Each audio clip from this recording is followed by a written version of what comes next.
पाकिस्तान से आने वाली अगली रिपोर्ट बलूचिस्तान की आजादी की हो तो इसमें कोई हैरानी की बात नहीं, क्योंकि 1948 से पाकिस्तान के हुक्मरानों और सेना के अत्याचारों को झेल रहे बलोच अपनी जमीन के लिए अब आर पार के मूड में हैं। पाकिस्तानी सुरक्षा बलों, सैन्य ठिकानों और सरकारी प्रतिष्ठानों पर लगातार हो रहे हमलों ने ये संकेत दिया है कि क्षेत्र में अत्याचार से आजादी के लिए बलोच किसी भी हद को पार करने के लिए तैयार है। इसका बड़ा ट्रेलर 24 मई को देखा, जब क्वेटा में बलोच आर्मी ने पूरी ट्रेन को ही उड़ा दिया। 24 मई को क्वेटा ब्लास्ट, 42 पाकिस्तानी सैनिक मारे गए। उस बम धमाके में 24 पाकिस्तानी सैनिकों के मारे जाने की आधिकारिक जानकारी सामने आई थी, लेकिन बलोच सूत्रों के मुताबिक मृतक सैनिकों की संख्या इससे कहीं ज्यादा 42 थी। पिछले कुछ समय में पाकिस्तान के सैनिकों को ले जाने वाली ट्रेन बलोच लड़ाकों के लिए आसान निशाना बन गई।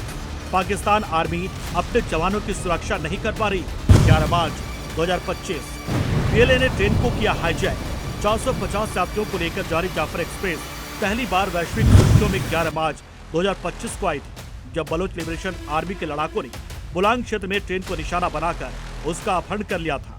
जाफर एक्सप्रेस पर हुए हमले और अपहरण की घटना में कुल 31 लोगों की मौत हुई थी। इनमें 23 पाकिस्तानी सुरक्षा बल के जवान, 3 रेलवे कर्मचारी और 5 सामान्य यात्री शामिल थे। बलोच लिबरेशन आर्मी ने मई 2026 के दौरान पाकिस्तान में किए गए अपने हमलों के एक विस्तृत रिपोर्ट कार्ड पेश की। इस रिपोर्ट में महीने भर के दौरान हुई रणनीतिक हमलों, पाकिस्तानी सेना को हुए नुकसान, हमलों की प्रकृति, सुरक्षा बलों के हताहतों के आंकड़ों के साथ साथ पाकिस्तान को आर्थिक और सैन्य संसाधनों को नुकसान का भी ब्यौरा दिया गया है। पाकिस्तानी सेना पर 49 हमले किए गए, 100 से ज्यादा जवानों की मौत, 12 सैन्य चेकपोस्ट पर हमले किए गए, 4 सैन्य शिविरों को निशाना बनाया गया, 8 सैन्य काफिलों पर घात लगाकर हमला किया गया और 21 हमलों में भारी हथियारों का इस्तेमाल किया गया। मई 2026 की रिपोर्ट केवल हमलों और हताहतों का आंकड़ा भर नहीं है, बल्कि ये उस बदलती जमीनी हकीकत की झलक भी पेश करती है जिसे पाकिस्तान लंबे समय से नजरअंदाज करता है।